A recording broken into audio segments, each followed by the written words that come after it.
Donc, nous sommes rejoints actuellement au studio par Monsieur Nadim Samna. C'est un expert dans le domaine de l'économie. Vous êtes le bienvenu sur l'Internet international. Bonjour, merci. Merci beaucoup pour votre présence. Il y a presque quelques minutes, nous avons diffusé un reportage sur la rencontre entre le président Jim Fattah al-Sisi et la ministre espagnole des Affaires étrangères. Il y avait des points économiques très importants, très forts, notamment que les deux parties ont essayé de dire qu'ils vont booster de plus en plus les relations économiques, commerciales et les relations même dans le domaine touristique, dans le domaine d'investissement dans la prochaine période. Donc, comment vous avez lu cette rencontre du point de vue économique ? De point de vue, c'est très positif. On voit que l'Espagne, c'est un pays européen important, veut construire des ponts économiques avec l'Égypte. Je pense que du point de vue espagnol, l'Égypte est un pays en croissance et les entreprises espagnoles veulent aussi profiter de cette croissance pour venir investir en Égypte. Et la visite de la ministre des Affaires étrangères, sa rencontre avec le président Sisi, c'est pour aussi étudier les domaines où l'Espagne peut accompagner ou assister l'Égypte dans la croissance. Donc, comme vous avez dit, le tourisme, les transports, il y a 4 domaines dans lesquels l'Espagne propose d'assister l'Égypte. Ouais. À quel point vous trouvez que l'Égypte, dans ce désastre de coronavirus qui frappe le monde entier, représente un oasis dans le domaine d'investissement, la perle d'investissement? Si on voit et on observe comment, par exemple, les Européens ferment partout les travaux, et c'est presque la même chose dans les pays du Golfe, dans d'autres pays africains. Mais l'Égypte, même avec ce grand défi, reste ouverte. Bien sûr. Non, mais selon les prévisions du FMI, l'Égypte fait partie de 18 pays au monde qui vont avoir une croissance positive en 2020. Il y a aussi dans les 18 pays, il y a une majorité de pays, on va dire, qui sont de petits pays, qui sont peut-être isolés. Mais en tout cas, c'est un signe.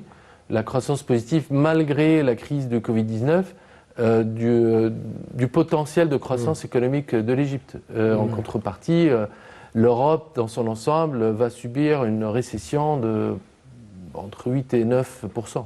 Ouais. C'est impressionnant. Ouais.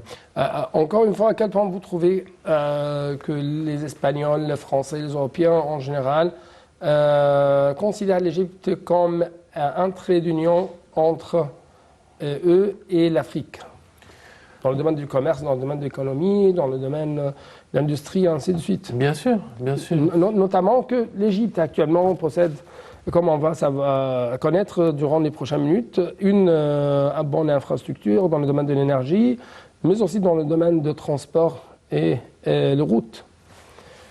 Bien sûr, mais en fait, il y a plusieurs facteurs. Le fait que pendant la présidence de l'Égypte de l'Union africaine, il y a eu un bon nombre de conférences internationales avec la Chine, la Russie, l'Allemagne, l'Angleterre, avec comme titre l'Afrique, terre d'investissement. Donc ça, bien sûr, ça a attiré le regard de bon nombre d'investisseurs, bon nombre de pays européens. Il y a une proximité géographique, voilà, on fait partie du bassin méditerranéen, donc c'est beaucoup plus facile de s'adresser à l'Égypte que de rentrer, on va dire, tout seul dans les pays africains. Et il y a, comme vous avez dit, le réseau routier qui quand même devient très très important et l'Égypte a été notée 28e pays au monde en termes de qualité de réseau routier, ça c'est cette année. Progressant de la 115e place. Donc on voit quand même l'amélioration du réseau routier et comment ça a pu améliorer aussi l'attractivité de l'Égypte en tant que terre d'investissement.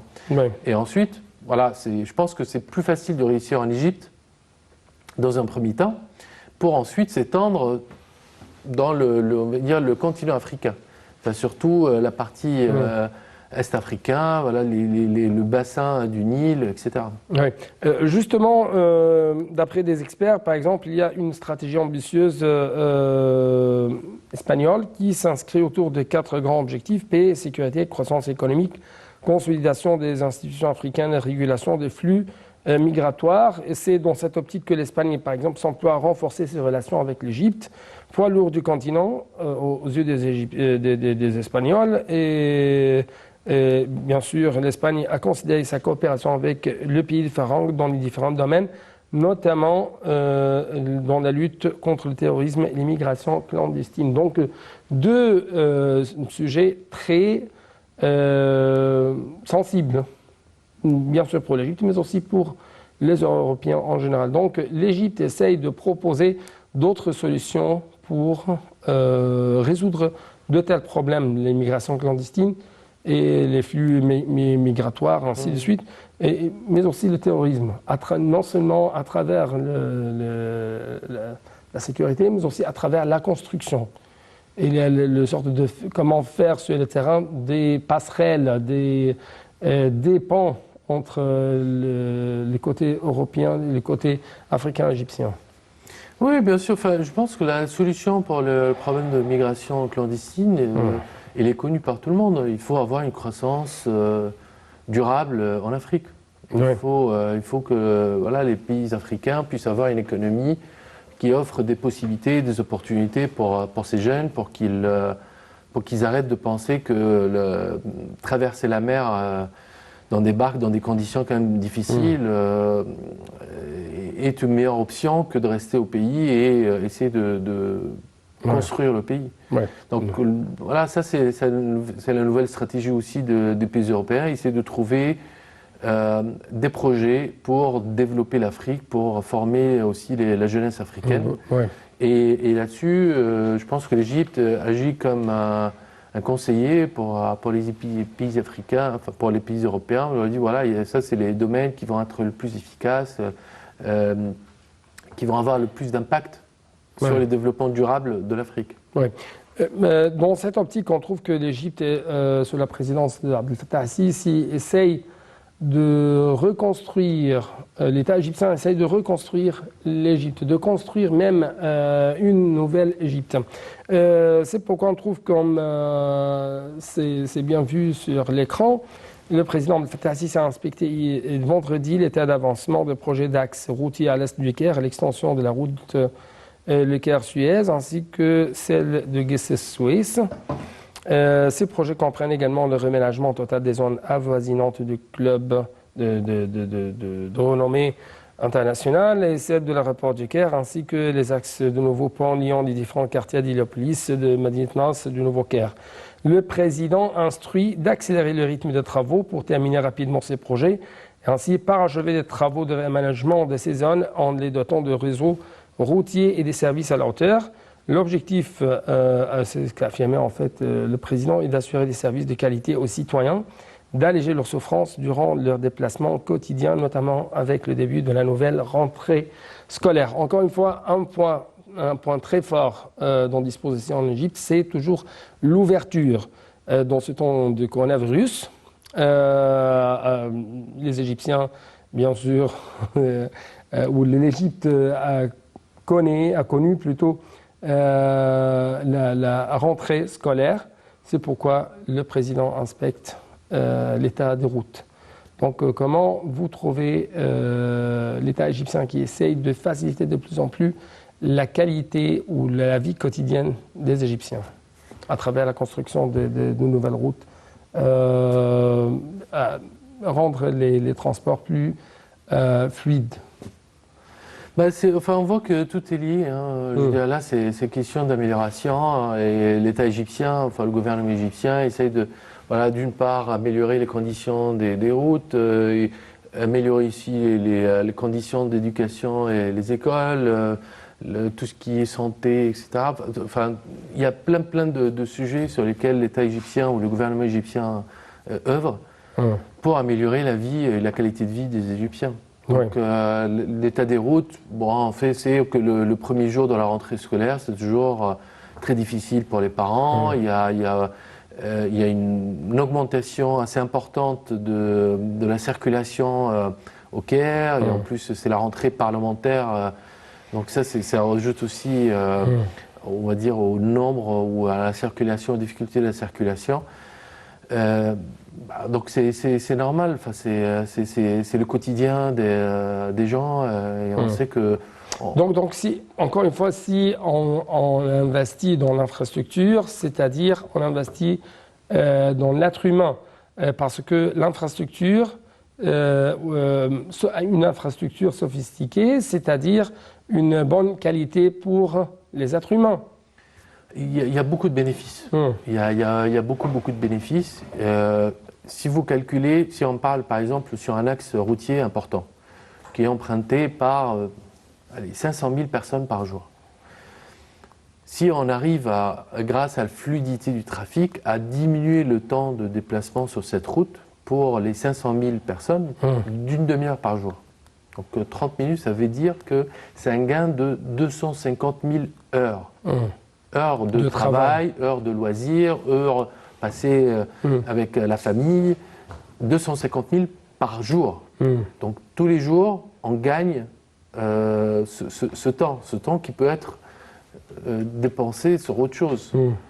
Donc là, dans une métropole comme celle du Caire, avec 20 millions, quasiment 20 millions d'habitants, vous imaginez les gains lorsqu'on a une infrastructure un peu plus fluide. Bien sûr, sur le terrain, il y a toujours des projets dans le domaine de route, dans le domaine de construction, mais en même temps, le président, par exemple, a dit a mis l'accent sur l'importance du respect total et minutieux des règles et des mesures préventives imposées par l'État pour se protéger du coronavirus et protéger la santé de tous les travailleurs sur les différents chantiers. Donc c'est une question très importante, mais justement nous devons proposer à vous et à nous, chers téléspectateurs, un reportage sur le volume des axes routiers et le volume de transport et des routes, des projets dans le domaine de route et dans le domaine de transport, justement dans ce reportage. Le projet national d'infrastructure routière lancé par le président Abdel Fattah al-Sisi en août 2014 pour un coût global de 36 milliards de livres égyptiens, soit 2 milliards de dollars, est désormais dans sa phase 3. Cette étape verra l'exécution de 17 projets routiers d'une longueur totale de 1300 km, a révélé le ministre des Transports Kamel El-Wazir. Les chantiers retenus à cette étape comprennent le développement et l'extension de la route du désert occidental, le Caire Assouan, l'extension de la route à Soud-Sohag, le doublement des voies de la route côtière de la mer Rouge, Chavaga, Massa Alam, ainsi que le doublement des voies de l'autoroute du 6 octobre Ouahat-Ouazis. En plus de contribuer à l'utilisation optimale de la richesse nationale égyptienne dans les zones minières, touristiques et industrielles, ce projet vise également à desservir les zones de développement agricole. Le projet national de route, prévu pour s'achever d'ici la fin 2020, aboutira à la construction de près de 4400 km de nouvelles routes, ce qui portera le réseau routier égyptien à 29 000 km. Un saut quantitatif et qualitatif qui ne passe pas inaperçu. En 2019, l'Égypte a bondi de 17 places pour se hisser au 28e rang mondial de l'indice de qualité des routes. Cet agrégat est l'une des composantes de l'indice de compétitivité mondiale publié chaque année par le Forum économique mondial. Dans ce contexte, le ministre des Transports a révélé que son ministère consacrera près de 86 milliards de livres égyptiennes de son budget d'investissement 2020 pour le développement des chemins de fer. En août 2019, le gouvernement égyptien, par l'intermédiaire de l'Autorité nationale des tunnels, a signé un accord avec Bombardier Transportation pour la conception et la construction de 2 systèmes de monorail automatisés dans le cadre d'un contrat d'une valeur de près de 4,5 milliards de dollars. Le 20 octobre 2019, l'Autorité nationale des tunnels a inauguré la plus grande station de métro d'Afrique et du Moyen-Orient sur la ligne 3 du métro du Caire, la capitale.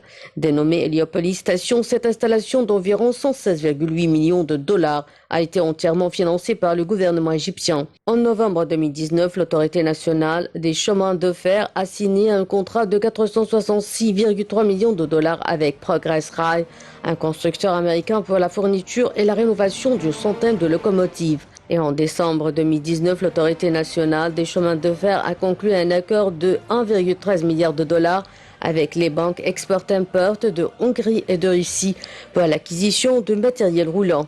Le financement couvre l'importation et la fabrication de 1300 wagons par Transmash Holding, le principal fabricant de matériel ferroviaire en Russie. Il s'agit du plus gros contrat signé par l'autorité nationale des chemins de fer en termes de matériel roulant. Selon le ministère des Transports, cette acquisition améliorera la capacité ferroviaire totale de l'Égypte de 34%, marquant le début d'une nouvelle ère plus prospère.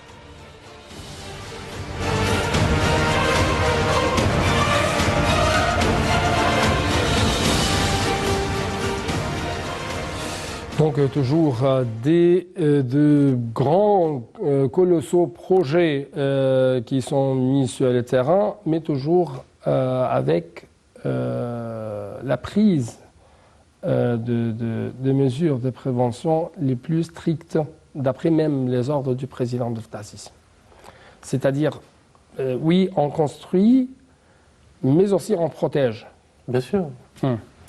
Ça a toujours été cette stratégie depuis le début de la crise. On voit que l'Égypte, déjà la première vague, c'était un des rares pays qui n'a pas complètement fermé le pays. Et on a juste appliqué des mesures préventives et puis des mesures de couvre-feu qui sont appliquées aujourd'hui par les pays européens pour la deuxième vague. Alors que la deuxième vague, a priori, elle va être plus forte que la première vague. Donc il ne faut pas compromettre aussi la sécurité des travailleurs. On sent que voilà, le gouvernement, ça lui importe la sécurité, la santé des travailleurs, parce que de toute façon, c'est de manière économique. S'il y a vraiment beaucoup d'infections, parce qu'il n'y a pas les mesures préventives, l'économie va ressentir et à un moment donné, il y aura un impact. Oui. Notre collègue Dalia Karam a proposé ou a souligné quelques points très importants au cours de son reportage. Par exemple, en 2019, l'Égypte a bondi de 17 places pour se hisser au 28e rang mondial de l'indice de qualité de route. Qu'est-ce que ça veut dire du point de vue économique ? C'est plus que ça, parce que au cours des dernières années, je crois en 2015, on était encore à la 115e place. Et on se retrouve aujourd'hui à la 28e place, c'est-à-dire devant un bon nombre de pays européens. Oui. Bon nombre des pays européens. Oui. Oui. Non, il faut voir. Il y a vraiment une très bonne qualité de route. Très bonne qualité de route. Oui. Alors, ça a beaucoup de points. Donc, comme on a parlé de la fluidité et le gain en temps pour les citoyens, un gain en termes de qualité de vie. Parce qu'on a une route fluide, on est moins fatigué. Et très sécurisé et très sûr, parce que, comme vous savez, par exemple, la raison principale de mort ici en Égypte, c'était les accidents de route. On compte presque 15 000 morts par année. Oui, justement, ça a chuté, ce taux a chuté. On parle presque 5 000, 3 000, quelque chose comme ça, après de tels grands méga-projets. Alors bien sûr, ça a amélioré. Là, ce qu'on veut vraiment mesurer le progrès, il faut retourner, on va dire, très longtemps en arrière. Une route comme la route vers Sokhna, qui est quand même très utilisée. Il y a une époque, il y a une vingtaine d'années, c'était une route dans les deux sens avec que 3 voies. Donc vous imaginez le nombre d'accidents qui arrivaient sur cette route. Et bien sûr, non, mais là, sur beaucoup de la route entre Port Saïd et Damiette, c'était une route aussi avec beaucoup d'accidents. Donc bien sûr, là, pour être tout à fait honnête, cette année, comme il y a eu une diminution pendant plusieurs mois du trafic, donc on ne peut pas vraiment comparer. Il faut voir l'année prochaine et l'année encore d'après et comparer avec l'année 2019. Oui. Il y a d'autres choses. À quel point de tels méga-projets dans le domaine de route rendent l'Égypte plus compétitive sur la scène internationale? Alors, une des premières questions que les investisseurs posent lorsqu'ils veulent s'installer ou investir dans un autre pays, c'est quoi le niveau d'infrastructure? Pourquoi? Parce que ils vont maîtriser la construction d'une usine, d'une unité de production, mais ensuite, ils veulent avoir un réseau routier performant pour pouvoir transporter leurs marchandises, leurs produits, que ce soit vers l'aéroport ou vers les zones de distribution ou vers les ports pour aller l'exporter un peu plus loin. Donc ils veulent avoir cette assurance. Ils veulent avoir cette assurance. Ils savent que les projets d'infrastructure, ce sont des projets très coûteux, très longs. Et donc ils ne peuvent pas espérer une amélioration rapide de la qualité routière. Là, ce qu'a accompli l'Égypte, c'est vraiment impressionnant de tous les points de vue. Vraiment. Ah bah, bien sûr, oui. Je sais que vous êtes un expert dans le domaine de l'investissement, vous fréquentez beaucoup d'investisseurs internationaux. Oui. Enfin, moi, j'ai travaillé dans une quinzaine de pays, quand même, enfin, que ce soit en Europe, en Afrique, au Moyen-Orient, et je peux dire, oui, on n'a pas vu un tel niveau de construction, que ce soit construction normale ou le réseau routier. Enfin, c'est impressionnant. Ouais. Autre chose, c'est bien sûr le métro, les monorails, comme on dit, cette rénovation au niveau... Le chemin de fer, c'est un chantier. Tu sais, l'Égypte, c'est quand même le deuxième pays au monde à avoir les chemins de fer. Oui, c'était auparavant. On parle justement... Oui. Mais c'est exactement. La modernisation. Le premier, c'était l'Angleterre, le deuxième, c'était l'Égypte. Et je crois que c'est en 1850 avec la ligne Le Caire-Alexandrie. Et depuis, il y a eu la construction de quelques lignes, mais pendant, sans pas donner des années, là, mais il n'y a pas eu de construction de nouvelles routes. C'était toujours quelques routes dans le delta, plus la route Le Caire à Assouan, et c'était tout. Et on n'a pas du tout étudié ou fait en sorte que les projets de développement de l'Égypte soient accompagnés par le projet de développement du chemin de fer. Et lorsqu'on voit ce qui se passe en Europe, enfin déjà les États-Unis, c'est connu, là, les États-Unis, l'Ouest, la conquête de l'Ouest, c'était grâce au chemin de fer. En Europe aujourd'hui, avec les lignes à haute vitesse, à très grande vitesse, c'est devenu un axe très important de développement et de rapprochement des pays européens, parce que pour l'Europe, c'est la construction européenne, donc il faut intégrer tous les pays européens, et ils ont commencé à avoir une stratégie de développement des chemins de fer commune à tous les pays européens. Et bien sûr, en Chine, c'est le cas, au Japon, c'est aussi le cas. Et le fait d'avoir la ligne Sorna, nouvelle capitale, 6 octobre à Al-Ain, pour transporter en 2 heures à peine de Sorna jusqu'à Al-Ain, ça va être un développement formidable. De Sorna jusqu'à Al-Ain, c'est-à-dire de l'est de l'Égypte, justement au nord de l'Égypte. Voilà. De la mer Rouge à la Méditerranée. Bien sûr. Donc ça valorise beaucoup le site stratégique du point de vue commercial, du point de vue économique de l'Égypte, n'est-ce pas? C'est le fait de relier. On peut faire des choses qu'on ne se rend pas compte. Là. On peut passer de la nouvelle capitale vers le Al-Ain et rentrer dans la même journée pour faire des affaires. Ça va être comme si on allait, je sais pas, du centre-ville jusqu'à Héliopolis. Un jour, il y a un trafic dense. Oui. Justement, nous devons passer à un autre reportage. Il me reste presque 10 minutes. J'ai d'autres questions, mais nous devons donc faire une sorte de jump, un saut vers le domaine de l'énergie. Justement, Dalia Karam va nous proposer un reportage tout à fait intéressant sur l'énergie en Égypte. Alors que les autorités égyptiennes sont engagées dans une politique visant à diversifier le mix électrique du pays en injectant de l'énergie verte au réseau, la compagnie Holding Nationale d'électricité signe un contrat avec le groupe industriel français Schneider Electric pour transformer le réseau électrique égyptien en un réseau intelligent. Dans le cadre de ce nouveau contrat, Schneider Electric construira 4 centres de contrôle qui surveilleront et optimiseront le réseau électrique ainsi que plus de 12 000 unités principales du réseau intelligent qui seront installées sur l'ensemble du réseau national. Dans le cadre de ce marché d'une valeur de 4,6 milliards de livres égyptiennes, soit 297,5 millions de dollars, la société française s'appuiera sur sa technologie EcoStruxure Grid pour construire un réseau intelligent à l'épreuve du temps qui utilisera la puissance du numérique pour automatiser et optimiser ses opérations. Un projet favorable à l'intégration des énergies renouvelables au réseau. La solution EcoStructure proposée par Schneider Electric est une plateforme ouverte, interopérable, prête à l'emploi et compatible avec l'IoT, l'Internet des objets, permettant d'automatiser le réseau électrique. Les 4 centres de contrôle utiliseront le système avancé de gestion de la distribution de Schneider Electric pour surveiller, contrôler et reconfigurer le réseau grâce à l'utilisation de grandes données d'intelligence artificielle. Ces dispositifs contribueront à améliorer la disponibilité de l'électricité en détectant les défauts du réseau dès qu'ils se produisent, puis en reconfigurant le réseau pour en assurer la stabilité. À en croire la société, les coûts de maintenance seront réduits grâce à des capteurs intelligents intégrés qui transmettront les données au centre de contrôle.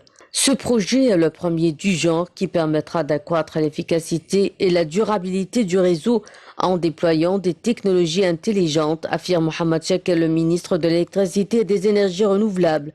Il ajoute que ce projet contribuera également à faire progresser le calibre de nos ingénieurs et de nos travailleurs en les aidant à mettre au point des méthodes de travail nouvelles et avancées qui seront utilisées dans les prochaines phases de notre projet de modernisation du réseau. Selon Schneider Electric, le projet dont la mise en œuvre devrait prendre 18 mois intervient au moment où la consommation d'électricité par le réseau a augmenté de 6,5% par an entre 2000 et 2014.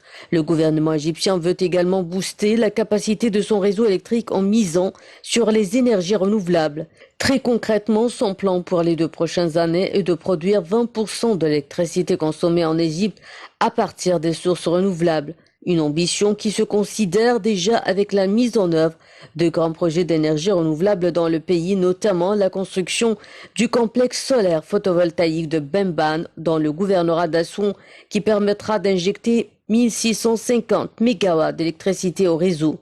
Dans le golfe de Suez, de nombreux projets éoliens sont en développement. Actuellement, l'électricité égyptienne provient à 90% des énergies fossiles et à 8% de l'hydroélectrique et à moins de 1% du solaire.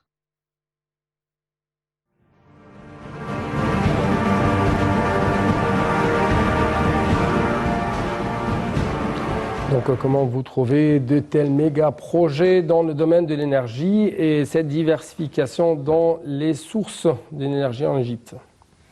On voit la réussite de l'Égypte en matière d'infrastructure énergétique.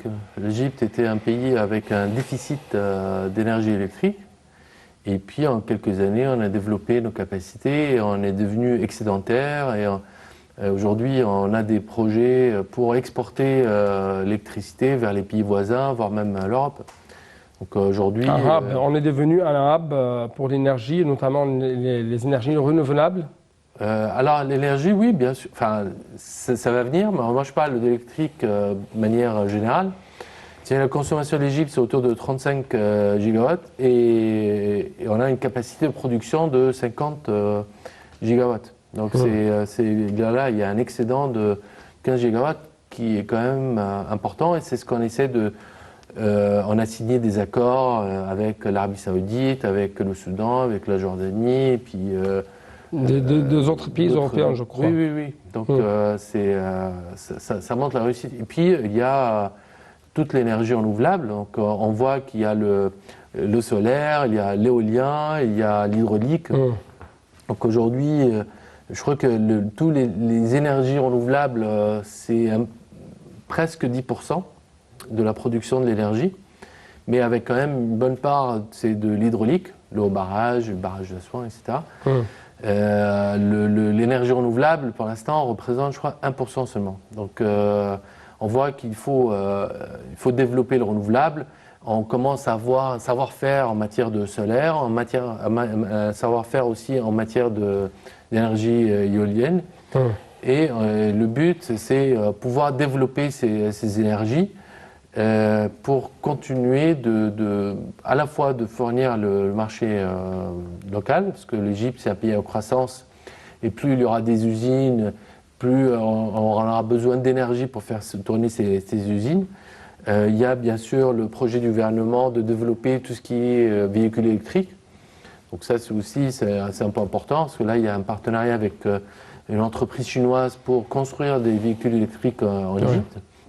Donc ils vont avoir besoin d'électricité. Donc on voit tout. Il faut préparer ça. C'est une stratégie on passe même au numérique, autant au numérique, à la technologie numérique dans le domaine de l'énergie, mais aussi dans d'autres domaines de services que présente le gouvernement égyptien. Ça représente encore une fois un indice très, très important aux yeux des investisseurs, n'est-ce pas? Bien sûr, cela c'est comment rendre efficace et efficient toute cette énergie, et même dans tous les domaines. Je veux dire, il n'y a pas que l'électricité, là on applique le numérique dans tous les domaines pour vraiment étudier de manière plus précise, pour prendre des décisions plus rationnées. C'est très important. Ouais. Et il y a d'autres sujets très importants. L'Égypte a réalisé une réussite, un succès dans l'émission des obligations vertes. Oui. Oui. Est-ce que vous pouvez nous donner un peu plus d'explications, l'importance de ça aux yeux des investisseurs? Pourquoi ces investisseurs ont essayé de pomper des fonds dans ce domaine? Alors de manière très simple, lorsqu'on voit les investisseurs, c'est souvent des fonds d'investissement. Les fonds d'investissement, ils ont des souscripteurs, c'est des citoyens, souvent européens ou américains. Et même là, souvent, ce sont des gens qui économisent pour leur retraite. C'est des sommes considérables, des sommes faramineuses. Et je veux dire, là, le niveau des taux d'intérêt est tellement bas que les revenus tirés de ces investissements ne sont pas assez importants que ça. Donc ils veulent avoir aussi un bénéfice un peu plus, on va dire, moral, à côté du bénéfice financier. Et c'est pour ça qu'on se dirige vers les obligations ou l'économie verte. Voilà, un investisseur ou un citoyen qui veut mettre son argent dans un fonds d'investissement, il préfère le mettre dans un fonds, lui dit moi je vais développer l'énergie renouvelable. C'est une demande très forte en Europe. L'énergie renouvelable, tout ce qui est, on veut abandonner les fossiles, il y a tout ce qui est les gaz à effet de serre, le réchauffement climatique, tous ces sujets sont très importants.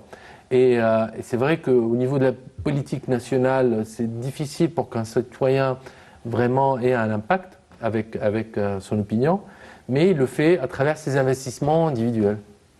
Et c'est pour ça qu'il y a de plus en plus de fonds dédiés à l'économie verte. Ils collectent de l'argent et ils essaient de trouver des débouchés pour investir cet argent. Et l'Égypte, en donnant à la fois la garantie d'investissement, on va dire, de diriger ses investissements vers l'énergie renouvelable et puis d'autres domaines aussi qui font partie de l'économie verte, en plus d'un taux de rémunération élevé, c'est la combinaison gagnante pour plaire aux fonds d'investissement. Et c'est pour ça que la dernière, en fait c'est la première émission de bons verts par l'Égypte, a été un très grand succès.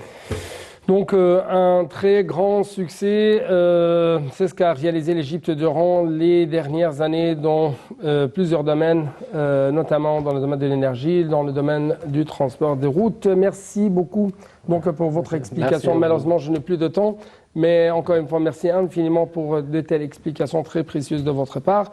Donc, chers téléspectateurs, c'était tout pour cette édition. Merci beaucoup pour votre fidélité et bon suivi de nos programmes sur l'Inter International.